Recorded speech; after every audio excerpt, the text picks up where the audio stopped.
నమస్కారం దేవుళ్ళు. నేను మీ మురళీకృష్ణ, ఎన్ఎస్ మురళీకృష్ణ మన ఛానల్ పేరు. మనం ఇప్పుడు ఒకానొక టైంలో ఇక్కడంతాను బోయ వాళ్ళు ఉండేవారంట. ఆ బోయ వాళ్ళ కోసము ఈ గంగమ్మ తల్లి వెలిసిందని చెప్తారు.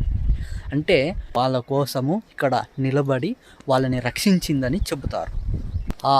వాళ్ళతో యుద్ధం చేస్తుందంట. యుద్ధం చేసి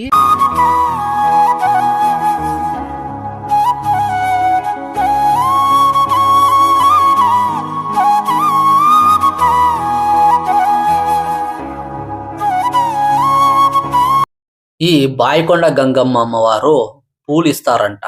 ఈ గంగమ్మ అమ్మవారి తల మీద పూలు పెడితే కుడిపక్క పెట్టిన పువ్వు పడితే వాళ్ళ కోరిక తొందరగా నెరవేరుతుందని, మధ్యలో పెట్టిన పువ్వు పడితే వారి కోరిక నెమ్మదిగా నెరవేరుతుందని, అదే ఎడం పక్క పెట్టిన పువ్వు పడితే వాళ్ళ కోరిక ఎప్పటికీ నెరవేరదంట.